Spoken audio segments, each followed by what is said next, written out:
loved ones, thank you for joining me today. And if you're new to the channel, then welcome to the family. Today, I will be reviewing Married at First Sight Season 15, Episode 9. The episode was called, Are You Gonna Gaslight Me? And I actually had an episode MVP, and it was Lindy and Miguel. They had an awesome conversation about the extension of grace, which made me think, is God's grace infinite or finite? So if you want to know what I think about that, check the description box for my answer to that question. If you are excited about a particular Married at First Sight couple, then see the timestamps so that you can jump to your favorite couple. Please subscribe so that you can be part of the congregation, and please comment so that you can be part of the conversation. And with that, let's get started. Welcome to Fueled by Intentions, where we talk about faith, family, finances, fitness, and fun. Sponsored by Bynum's Business Solutions, where the right fit is made simple. We specialize in tips, tools, and strategies designed to help you achieve your financial health so that you can take control of how you spend your money so that you can spend more time with your family, friends, and doing the things you love. So let's jump right into the video. Lindy and Miguel. We first see Lindy and Miguel on day 20 in their montage when Miguel is cooking Lindy an omelet for breakfast, and the omelet looked so good. We then see Miguel talking to Steve on day 21, and I was really surprised by this conversation because Steve was saying that he was turned off by Lindy because at the housewarming party, she discussed the whole insurance and last name with them, and they felt like there was a turnoff. But my thing is did Steve not get the memo? Doesn't he know that the whole reason they have a housewarming is so that they can talk to their friends and family about what's going on in their marriage, and they are supposed to give their friends advice? So I felt like that was an unfair assessment of Lindy in that moment, since that is the whole purpose of the housewarming. So I'm not sure if he did not get the memo or if he has not seen Married at First Sight before. I don't know if I was Lindy, if I could really come back from that if I saw this conversation later, because I felt like he was really judging her character, especially talking about, is she a Dr. Jekyll and a Mr. Hyde? And the only way I can possibly give Steve a pass is he said that he's a skeptic. And to me, a skeptic is a negative Nancy. So maybe he is just negative about a lot of things, and this is just one of them. So I was not excited about Steve's conversation. But then there's Miguel, who's still questioning who Lindy is. And he says he does not know if Lindy is done with being Dr. Jekyll and Mr. Hyde. He says that he is not sure if he turned off his red flag detectors, but you know what they say, date with your eyes wide open, and when you get married, you have to close them.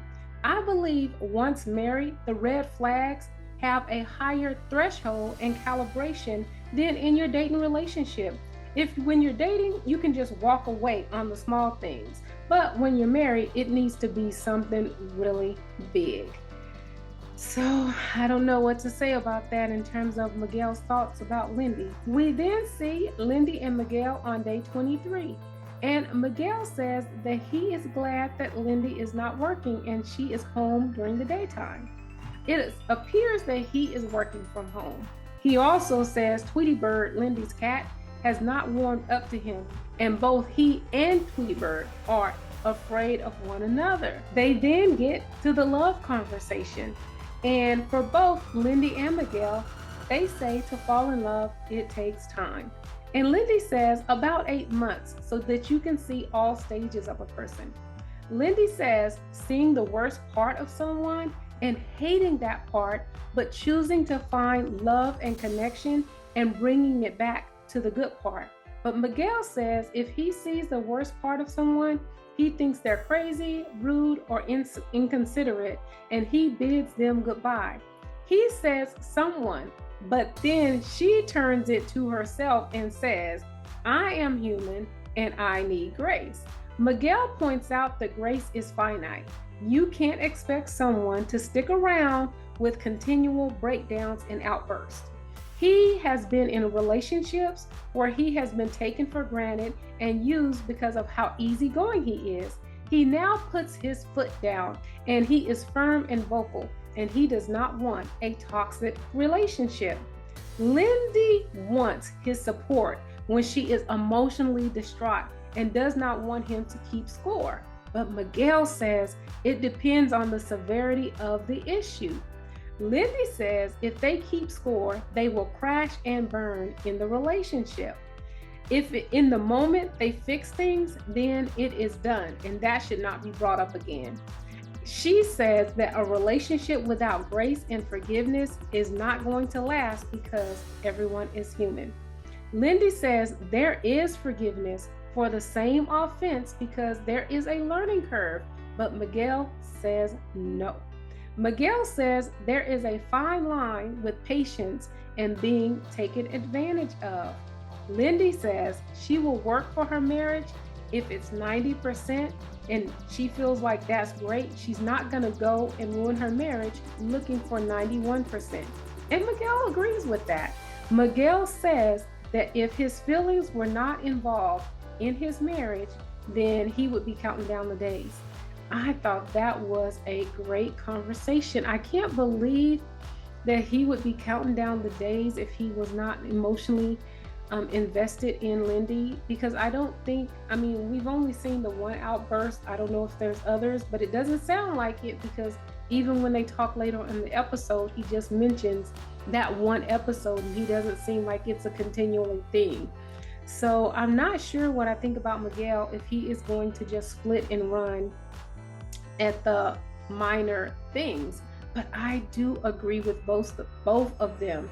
I think that you have to have grace within a relationship, and you cannot keep score, else it's not going to work. I also agree that if someone makes a mistake and they make the same mistake, that you have to give them time, because sometimes it takes a long time for somebody to change their habits, and for them to just be able to change in an instant, that's not always possible. But I also agree with Miguel. I think that grace is finite. I think God's grace is finite as well. And I think that it depends on the severity of the situation. So if somebody is beating you or something like that, or continually cheating on you, then you are not going to give them time after time after time. But so I think it's the severity, but I love the conversation. I think they both had some great points. I think that I don't know what I think about this couple based on this conversation. I do like that. I feel like they kind of agreed at the end, because when he talked about it's the severity of the relationship, and then she said that she wouldn't give up at 90%, and he agreed with her on that, and she agreed that you shouldn't just be rude and disrespectful in a relationship and somebody shouldn't continually to stay. So I think even though she was saying that grace is infinite, I feel like some of her infinite. I think that some of the points that she made, in the fact that she agreed with him, that she really would think that it is finite, not infinite, not ever ongoing. And I do believe that her Christian upbringing has some validity in terms of how she thinks, because we hear God's grace and forgive people 70 times a day, and that's what we're taught as Christians. And I know that some of that still sticks with her, although she does not still subscribe to the religion. But I thought it was a great, interesting conversation. I would love to know what you think. Do you think God's grace is infinite or finite? What did you think about this conversation? Did you agree with one side or another, or do you kind of like me, kind of float in the middle? This was a great marriage conversation. We then see them on day 25, and they are getting ready for their group therapy, and Miguel accepted his shirt with grace and seemed to like it. Miguel didn't even notice when he walked into the group therapy session that other people had on the same shirt as him. That would be me. I would just be oblivious, not even really paying that much attention to the other person. So I thought that was interesting because we see the extreme of emotions of the guys' responses as they walked in and noticed that they all had on the same shirt. I thought it was a great prank. It's never been done before. And I'm really glad that the girls came together and, played that little small joke. It was fun. So yeah, I thought Miguel handled it really well. We finally see Dr. Pia. So I was really glad to see her in this episode. She did a wonderful job. I wish her sessions were longer, and I wish she would have done a one-on-one with them, because I feel like, I don't know, maybe it was longer, but I wish we could have seen more of it, because I think that she could have dig deeper into what they were going through. But I thought she was beautiful, and I love seeing her in this episode. Lindy in group therapy says she wants Miguel to see her angry inner child that is due to her traumas. And she says what that looks like is her being overly emotional and saying whatever she wants to, whatever's in her head, and she just goes crazy. She says she is holding back due to her respect for Miguel. But I'm confused, because if you think you have an angry inner child, like, when you want to go and deal with that, I don't know why you would want somebody to experience your trauma. I would think that if you already know that you have an angry inner child because of your childhood trauma, I don't know why you would want someone to see that, instead of recognizing that you have that and wanting to go and get help for it so that other people do not have that experience of you. So that was interesting to me, but I feel like what Lindy is saying is that she just wants to be fully loved and accepted for who she is, right where she is. Unconditional love, which is what God gives us. I think Lindy's whole point is she wants unconditional love, and she wants to be fully accepted for who she is, where she is right now. But the thing that I love most about Lindy is I think she's willing to change. And if she's willing to suppress that angry inner child that is there because of childhood traumas, because she respects him, then I think that she would be willing to go get help. And I think that she is allowing people to see that angry inner child from her traumas because it's been accepted. But Miguel is saying, no, I'm not going to accept that. And he even said in the session, I saw that and I pushed that down. Because who wants to be talked down to or cussed at? And, that's not nice. So I actually believe that Lindy will be willing to change for Miguel in that area. And hopefully she will go get some professional help, since she has identified that it is an angry inner child that is a result of her childhood traumas. So she should get help for that. In the end, their conversation wraps up with Lindy needing space so that she can be her authentic self. And they both determine that they just need time. And that was all for Lindy and Miguel on this episode.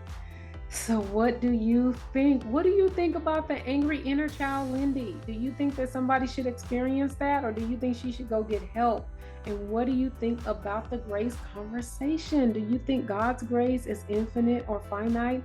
And do you think grace in relationships, not only marital relationships, but do you think we should have infinite or finite grace in relationships? So let me know by sounding off in the comments. Stacia and Nate. We see Stacia and Nate in their montage on day 20, and Stacia is giving Nate an unwrapped gift, which is the shirt that will play into the episode later. I felt like this couple the whole time. We saw the insecurities of Stacia because she is really needing to feel love, which I think is a human emotion. We all want to feel that unconditional love, but she really wants to hear it, and she wants to hear Nate profess his love for her. And I think that was the whole kerfuffle this entire episode. We then see them later on that day having their love conversation, taking a swim. And Stacia asks Nate, where are they on the spectrum of falling in love? And Nate says that he is 4 or 5, give or take. Now, I thought that was interesting because he said give or take. So if he's at a 4 and he takes, he's now at a 3. So I thought it was even worse than what Stacia was thinking. He says he is lowballing his feelings because then there is more of upside potential. He says time will allow him to get towards 100%. Stacia is from a 0 to a 10, she is at an 8. Nate does not want to be overly excited. Stacia then goes back to something Pastor Cal said, that love is a commitment and not a feeling. Nate says that he was in love during high school, but he wants to take it slow. Stacia says that she is not giving him an ultimatum by giving him an ultimatum, by not giving him an ultimatum, but she needs to see him being loved by decision day. And I just thought, really? That seems so desperate to me. It's only 8 weeks. And if you really want a marriage that's gonna last a lifetime, and it's so crazy. I mean, I have been married in a couple of days. It'll be 25 years in a couple of days from the taping of this video. It's September 2022. And on the 27th of September, I will have been married 25 years. And we laugh about the day we got married and what we thought love was, because when you're married for a certain time, the love that you feel for that person after you really go through some hard things together, oh my God, you like, you know what, that was definitely puppy love. So I think in a marriage, love grows, and it grows out of the relationship and the experiences that you have. So it's just really interesting to see them wanting to like hear us say. But I really think that for Stacia, it goes into her love language is words of affirmation. And some of us, and I like to hear it too, want to hear the person say, I love you. But I feel like if that is the case, then she has given Nate mixed signals. We then see them in the kitchen, and Stacia lets him know that they need to have marriage goals that involves love. They need to have a measurable goal of when they are going to fall in love. And she says that love is a commitment and not a feeling. Then Nate names his commitments of finances, living structure, and kids. But then she says someone could be committed in all of those areas, but not be in love. I feel like that was a contradiction, because you just told him that love is a commitment, not a feeling. And then when he named his commitments, you're saying, well, you can have a commitment, but then you can still not be in love. So I feel like she is confusing him, and she is confusing me too. I agree with Nate that she was trying to get his attention in the wrong way, and it is a form of manipulation. Stacia then goes back to the foundation of how we all see love. She says, do you feel differently about me now? We all want to be accepted in spite of our faults and shortcomings. So I think that that's what she was asking. Now that you see a fault in me, which I think is the same thing that Lindsay is asking, is when you see a fault in me or something that you don't like, or when I don't do what you think I should do, are you gonna still love me?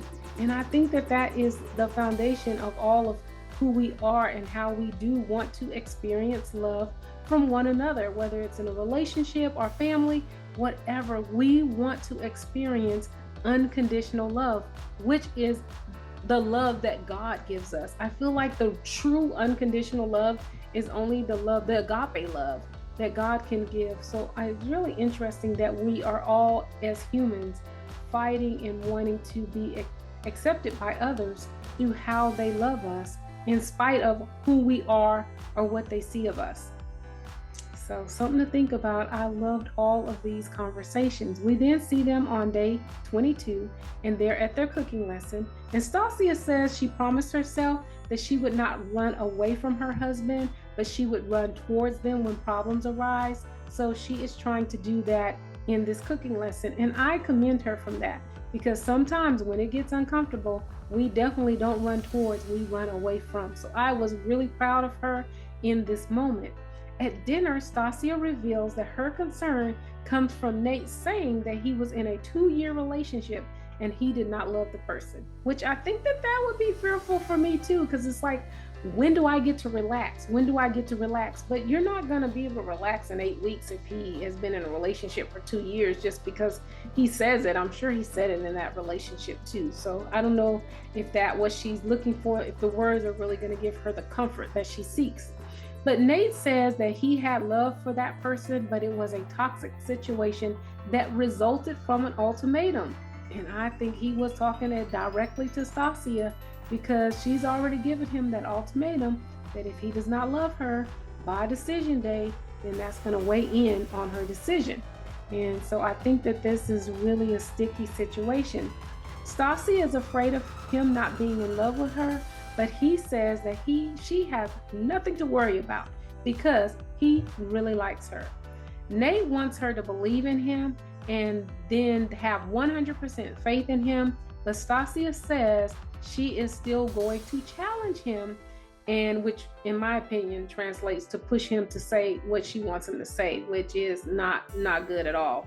But I think it's funny because I think in the relationship we feed on one another's insecurities. So Stacia's insecurity is where she needs to feel and hear that she is loved, and so she pushes him in order to say that.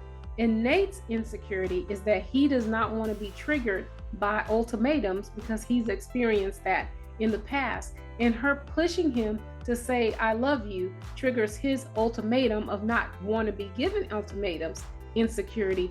And then it is what we call the crazy cycle of love, where you're just spinning around and around because you are both touching the insecurities of the other person. So I don't know how this is going to pan out. We then see them on day 25 and they're getting ready for couples therapy. And Nate thought that Stacia did a great job on the size of the shirt. And Nate took it all well and said that they have to get the girls back from playing this joke on them when all the men showed up with the same shirt on.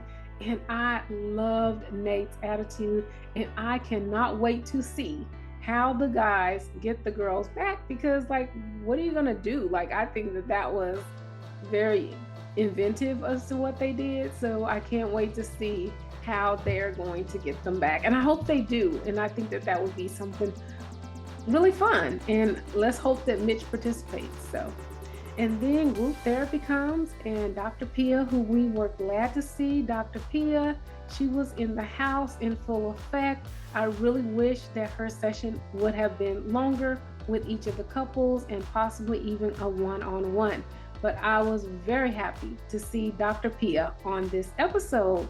But Stacia says that she is feeling lonely, vulnerable, isolated, abandoned, and sad. Stacia does not feel that Nate matches her vulnerability. But my thing is how can you tell if somebody matches your vulnerability? We all are vulnerable in different ways. And just because he doesn't have a lot of drawn out sad stories to tell, I don't think that means that you're not being vulnerable. I mean, I could probably cover the sad stories in my life with someone in a weekend, and then like, I've told you everything I've told you, and I'm not gonna cry over every little sad thing. So some of us just don't have a lot of negativeness to share or raw emotions. We just take life as it comes. And I think that she is really making way too much about this vulnerability. But sometimes I say that, and then, here we go with Ben and Morgan and all that came out with Ben. I was shocked about that because I thought Morgan was making too big of a deal. So we'll see what the vulnerability of Nate will be once she continues to push. Nate says that he is taking actionable steps to show her that he is trying in this relationship, and he gives an example of therapy. He is frustrated that she does not see him as trying. If she does not believe in him or have faith in him, then he will begin to give up. Nate is disappointed, and Stacia begins crying because she does not want him to give up. Stacia says that she has to determine how long she is going to wait until he catches up. So I felt like with that statement, she kind of doubled down and didn't hear anything that he said. And I think that is the issue in relationships. We are so focused on what our need is we do not kind of stop and push back and see what the other person's need is. Because I feel like sometimes when you stop, push back, you meet the other person's need, that is going to trigger them meeting your need. And I'm talking to myself too. So it's not just y'all, it's all of us. I need to do some of this stuff too, which is why I love watching the show, because I think that it just brings out things in relationships that we can all apply. We then see Stacia and Nate's private conversation. And Nate says he is disappointed because he is putting in effort and others see it, but the person that he cares about the most, which is Stacia, does not. And that really hurts his feelings. One thing I loved about every time Nate responded to Stacia is he stuck on the issue. He never went to what he wasn't getting or what he wanted her to do. He really just talked about the issue at hand, and he focused on himself. I felt like he never really, because I feel like in an argument or a disagreement, when you then point out what the other person needs to do or what the other person's not doing, then you're entering another conversation in the problem. And they say the measure of a true relationship is how they disagree. And I feel like he disagreed in a manner that stuck to the subject. So I really think that he is going to make it. They are going to make it, because how you have disagreements really is telling about how you're going to be able to move forward in the relationship. And if you have a disagreement and the other person feels defeated or their character attacked, I think that that is when you have trouble. So I really liked Nate's response in all of these conversations, because I felt like he was sticking to that one issue that Stacia was having. He says that she said words does not mean nothing, so he does not know where to go because he did exactly what she said. Her thing is that she wants to see action. So he is trying to take actionable steps and give her what she said she wanted, since she has said that words does not mean anything. And that is where I feel like she is contradicting herself with him, because if that's what she said, then you're saying, you know, he's trying to accommodate what you said you want, and now that's not good enough for you. Stacia then tries to justify her freedom of speech by saying that she said those things because there was a therapist in the room and she needed to give background of where their week was, and so that the therapist could help. I don't think that that was a justification as to why you really demean. I mean, she made him look bad. I'm sad, abandoned, lonely. I mean, those were some very strong things to say when you're a newly married couple and your husband hasn't. I think he was shocked in that moment. I think that was just her justification in order to kind of, I don't know, I felt like she was kind of getting back at him because he hurt her feelings, and so now she is hurting his. But I could be wrong about that. Maybe that she's not that type of person and I'm projecting on her. But I did not like how that went in that session, unless there's just something that we are just not seeing, and maybe he's really ignoring her or whatever. I don't see what she's saying being true unless they're not showing us that side of their relationship. Nate says he is feeling like she does not believe in him, and he's already told her that faith in him is most important to him. He is tired of proving himself to her, and he thinks it is her and not him.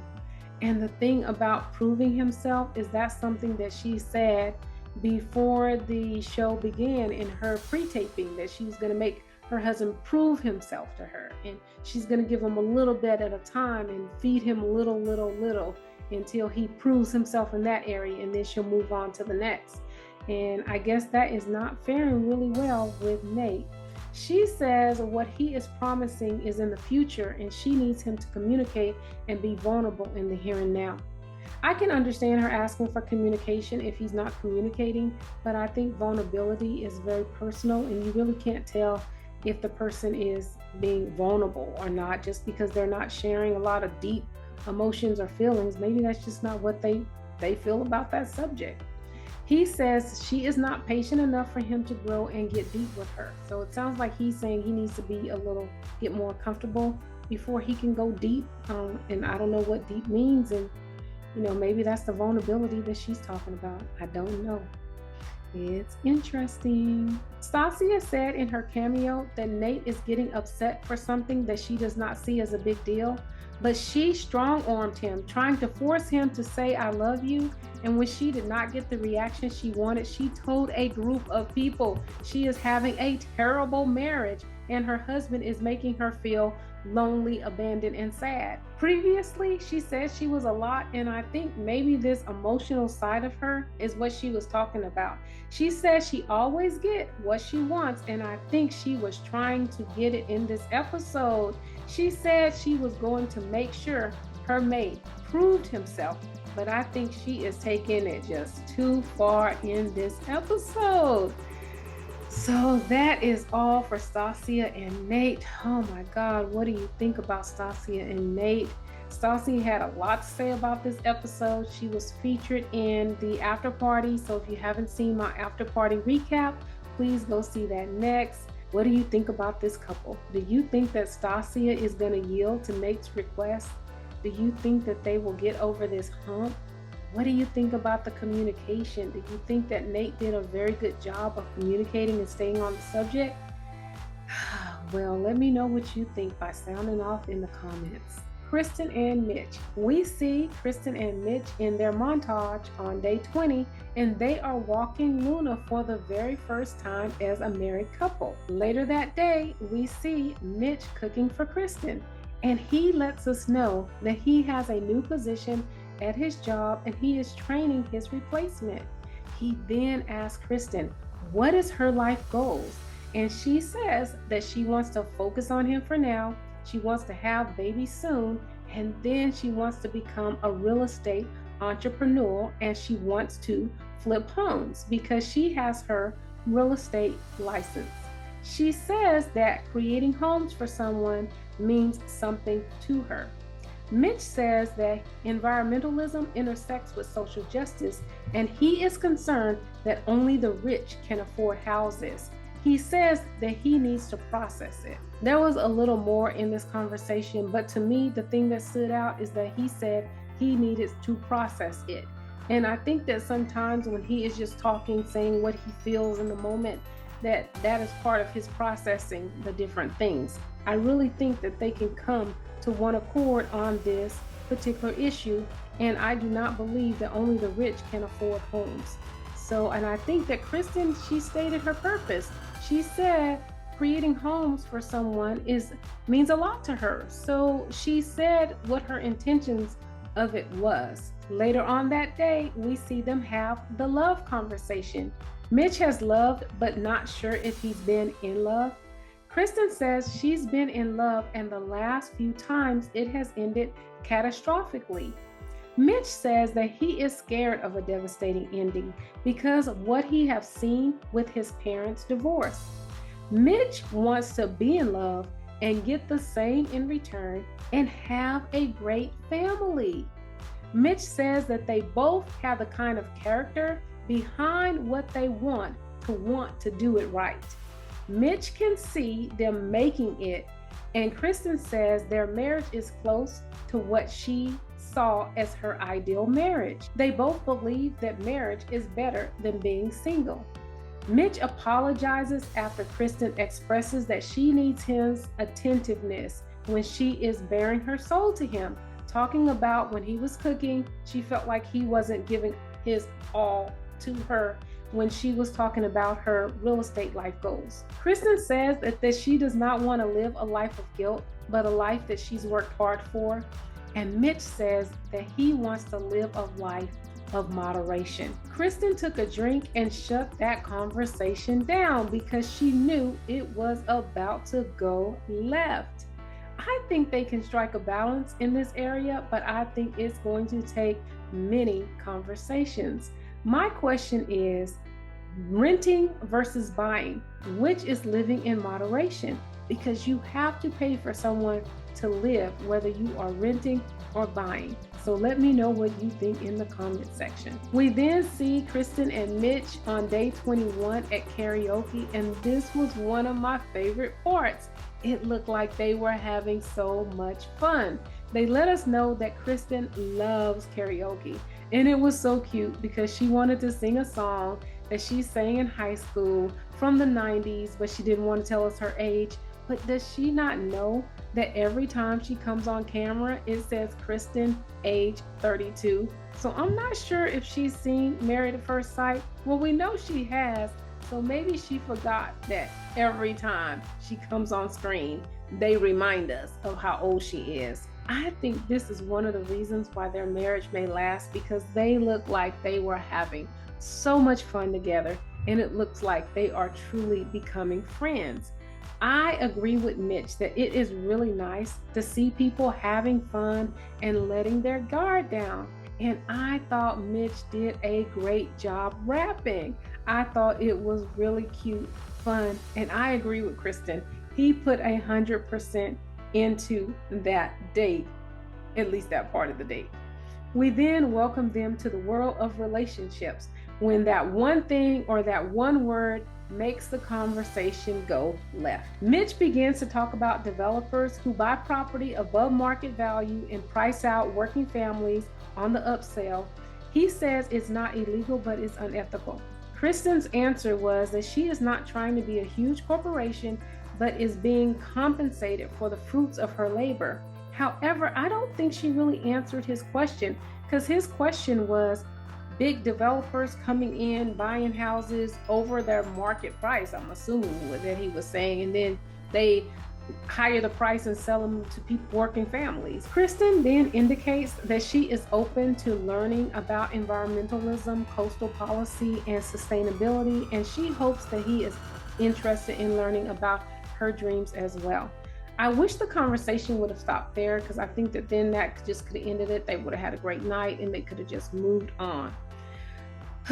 But it didn't. Most developers are not paying more for a home. They are getting it as cheaply as they can, and then they renovate the home, they fix it up, and then they garner a profit. With the concept of home inspection, comparable comps, and banks not wanting to lend money based on an overpriced home, I think that if buyers do their due diligence, that they can get a fairly priced home.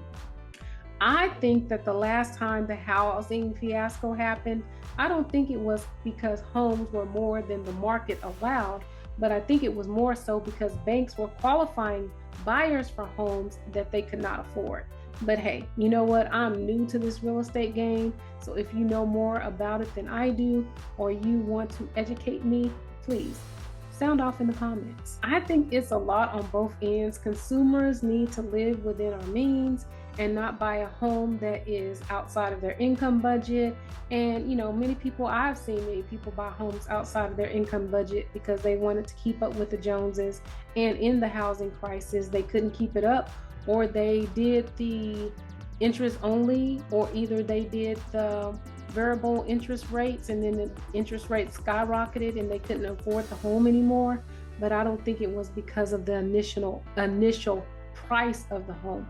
I think that there were other factors that priced them out of their home, and a lot of people did lose their home. But I think that Mitch needs to be educated on the whole scope of the real estate industry and not the soundbite that he gave us. He never wants KRYSTIN to make him feel bad about the way he feels about things, but he does not support KRYSTIN in how she feels about things. I see what Mitch meant by not believing that KRYSTIN was being authentic in the moment, but that's because she was trying to be empathetic before she made her point. But he never allowed her to make her point, so I'm not sure what she was gonna say in that moment. It was a silly argument covered in misunderstandings, and they both were trying to assert their point of view on the subject. Mitch must learn that he does not have to say everything he is feeling in the moment. Sometimes you keep things to yourself until you are able to properly vet the subject. So I think that is what Mitch is going to have to learn in order to make this marriage or any relationship really work. I think with more conversations and Mitch taking the time to learn about real estate, they will be happy real estate homeowners and flippers. I think that they can make this work. We then see KRYSTIN and Mitch on day 23 at the beach cleanup that KRYSTIN set up. KRYSTIN lets Mitch know that she brings a lot to the table, and she does not want her thoughts and dreams twisted into something negative. She does not want to feel that he is ungrateful for her, because that will breed resentment. Mitch thanks KRYSTIN for pointing it out and says he was unaware, and indicates that he is grateful for her. KRYSTIN shares that she wants Mitch to see her value and not take her for granted. She wants him to verbalize it and show it a little more. She saw the old Mitch of the honeymoon creeping up again, and she wanted to put him back down. I want to let KRYSTIN know that that wasn't the old Mitch. That is Mitch, the person that she agreed to marry at first sight. I think that she will be able to deal with the issues as they come up, like she is doing, but I'm not sure if she will be able to tame Mitch. And he is just who he is. He is going to say what's on his mind, and he is not going to change that aspect of himself unless he decides to change it. So for her saying that she wanted to press down the old Mitch, I don't think that's happening anytime soon. We then see KRYSTIN and Mitch on day 25 getting ready for group therapy, and Mitch is not going to wear the shirt because it is not something he would wear. KRYSTIN takes him into the bathroom to talk to him, but she does not realize that she still has her mic on. But the funny part of this whole thing was Luna. If you got the shot of Luna standing at the door, it's like Luna went up to the door in order to listen to the conversation.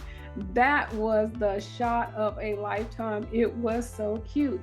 And I'm not sure if KRYSTIN realized that she still had the mic on so we could hear you, what you said, even if you went to the bathroom. But maybe she wanted to talk to him in a stern way or whatever, and she didn't want to catch that on camera, which I respect her for that. So great job, KRYSTIN. KRYSTIN reveals the joke to Mitch, and Mitch says there is not a chance that he is wearing that shirt with those little bitty buttons. Mitch agreed to wear the shirt for a little while, but then bought a shirt to change in, and KRYSTIN is calling it Shirtgate 2022. Mitch changes his shirt as soon as the crowd arrived, and when asked, he says when you buy someone a physical thing and put it on them, it's a physical responsibility they have to take on. He does not buy people things they don't want or did not ask for. So is that why he gave KRYSTIN the thing that he found and didn't buy her something? So when you find something, that person is not taking it on as if it was a new item. You only take on new items, but not items that you find on the beach and give to your wife. I thought that whole conversation was weird, and KRYSTIN thought it was weird too. He says that he does not want to be forced to do things because he has been forced all of his life. So I really would have liked to hear a little bit more about that, because I do think that our upbringing and our experiences make us who we are today. And maybe he has some trauma behind that, where he was forced to do things that he did not want to do, and that's just his trauma that he is bringing to the relationship. But I don't totally agree with him on that, because he does do things that he does not want to do. Because most of us who have a job, we have a supervisor, and we do things on our job that we don't want to do. And KRYSTIN is not asking him to do anything immoral or illegal. So I think he only listens to people that he wants to listen to, but to really believe that he never does things that he doesn't want to do when he lives in this society and he has a job. I'm sure there has been some decisions on his job that he's had to live with that he didn't want to do, as long as it's not immoral, unethical, or illegal, or and not, for me, against my Christian values. So I don't think that that's totally true. I think that he just rebels in areas that he wants to. We then see them in their group therapy session with Dr. Pia, and we were so glad to see Dr. Pia. She was just wonderful. She did an excellent job. I really wish that she had been able to spend more time with the couples and possibly even had a one-on-one session. One thing I did notice is that KRYSTIN and Mitch, they were really coupled up. So even though they had that disagreement, they were still very affectionate and loving towards each other during this particular part of the group therapy. KRYSTIN says she is living in an area of surprise and astonishment. And Mitch says he does not want other people deciding what he is going to wear, have, or own. Dr. Pia asks, how do you compromise since there is a union? And Mitch says, if you compromise too much, you're being a pushover, and that's not him. And when he said that, both Miguel and Ben were shaking their heads in agreement.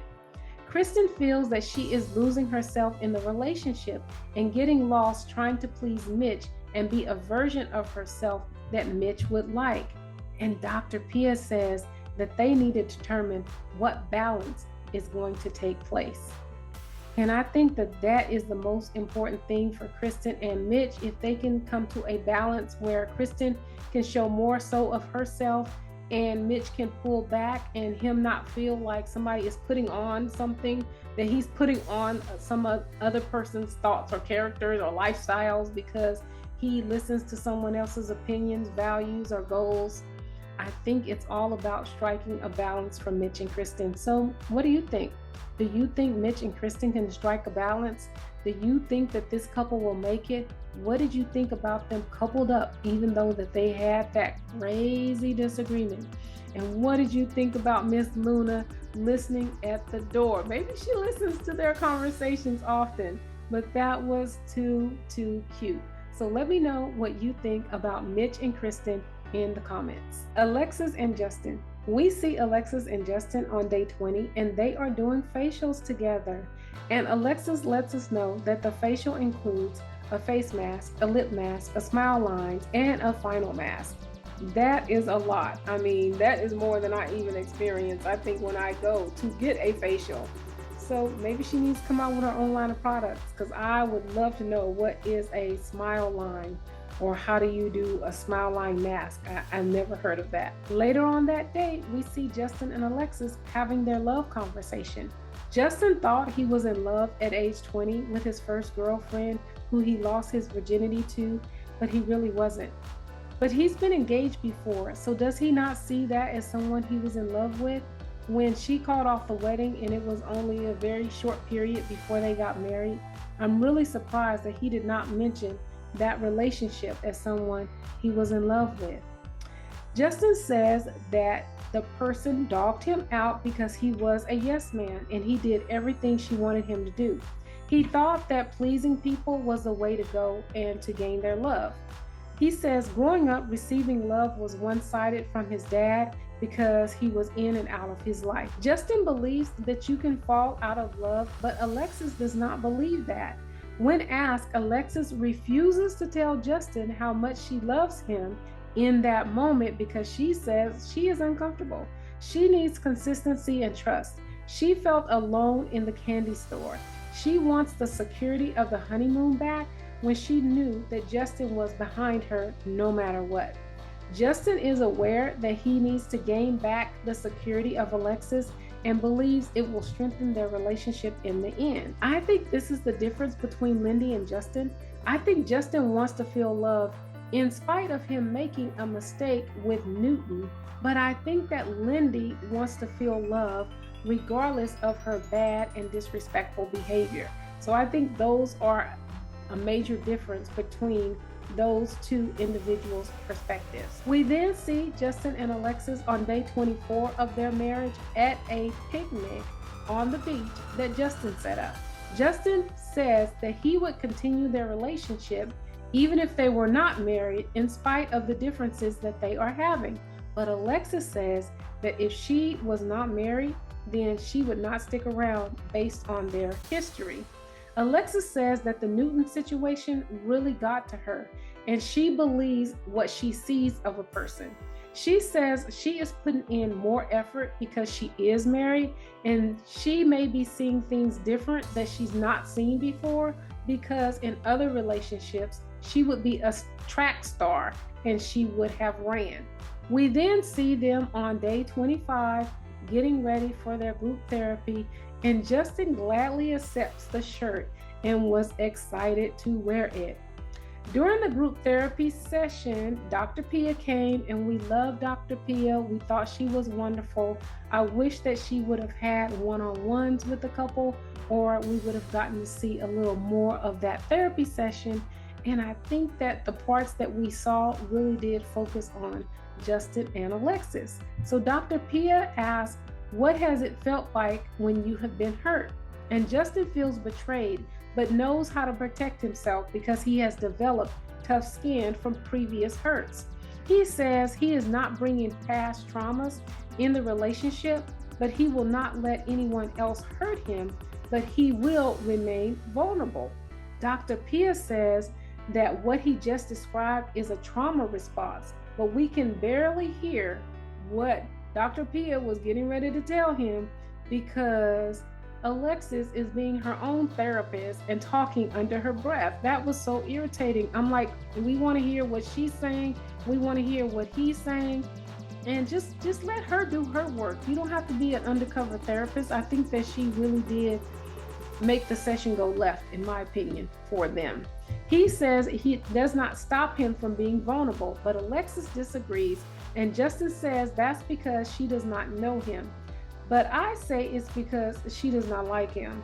So I don't think that she disagrees with that. I think she don't really like him no more. She ain't feeling him, and so, that's just what it is. Her answer was using something that he said in the past against him in that moment, because she said, remember when you said you get emotional and just say things? Well, this is one of those moments. But I don't think that he was getting emotional and just saying things. Right or wrong, what he was saying was on topic, but because Alexis is displeased with him in the moment, she will not be able to hear that. Justin feels misunderstood, and he says that he shuts down. We've seen him shut down. We've seen him shut down in the candy store when he feels misunderstood. And also in the candy store, not only did he shut down, but he attacked back, which was not the right thing to do at all, because we see that only made the situation worse. But Alexis says that she wants to understand him, but I think she's done. So I'm not sure if she really wants to understand him. But Dr. Pia says it's important to feel understood and to feel secure. I really liked in that moment that Dr. Pia brought it back to Justin and validated what he was feeling in that moment and didn't allow him to just feel shut down. And why I say that is I feel like it is sometimes hard to speak up in a group situation. And I felt like he was putting himself out there by answering the question.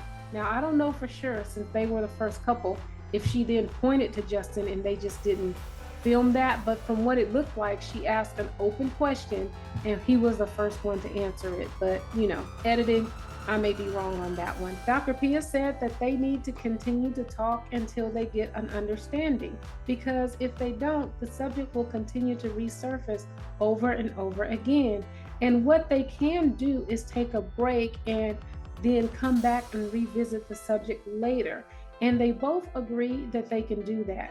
And I thought this was some great advice for all of us, because I can attest to subjects coming up over and over and over again because we do not get a clear understanding about the subject. So that was some great advice by Dr. Pia. That was all for Alexis and Justin. What did you think about this couple? What did you think about the conversations? You should go see the after party episode recap for episode 9. Justin was on there and he really thinks that Alexis has kind of checked out and given up. So what do you think about the relationship? Could you see her giving up in this episode? Do you think she's still in it to win it? Do you think this couple will make it? Well, let me know by sounding off in the comments. Morgan and Ben. We see them on day 20. In their montage, they are at the gym at 7:30 in the morning, and Ben lets us know that Morgan has planned a date for them. We then see them later on, and Morgan tells us that she took KRYSTIN's advice to wipe the slate clean and go on a first date. So Morgan takes Ben mermaid lessons. So they are swimming away. And Ben is excited to see Morgan happy, and he wants to do what he can to make his marriage work. We then see them next on day 22, and they are having their love conversation. Morgan was in love with her last relationship. They showed up for each other daily, and they made it work. She knows it was love because in a drunken stupor, he told her he would fight everyone on the planet for her, but it was the right person at the wrong time. So you mean that's what you need to do to show somebody you're in love, get drunk? And I didn't understand that. But Ben says that he has not been in love, but in college he had a friend for a few years, but then his grandmother passed. He lost 2 aunts to breast cancer. His best friend died in a car accident, and his dad had a heart attack.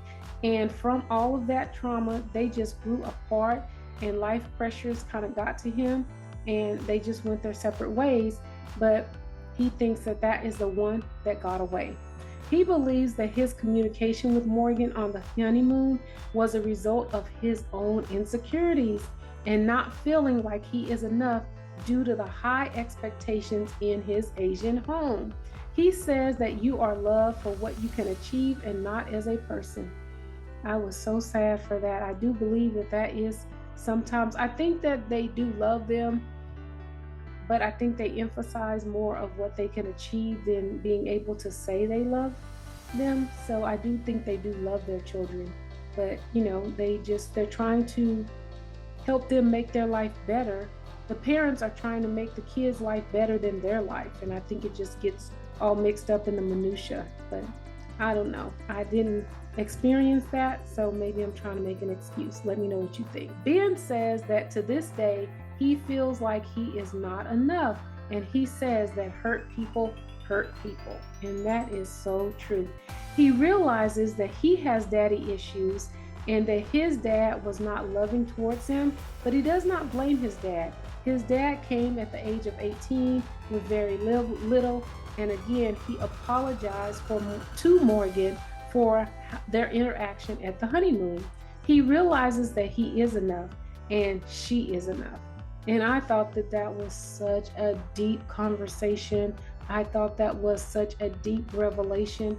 I do like that he does not blame his dad, because I do think that our parents, they just do what they know. And I don't think that he comes from an unloving home.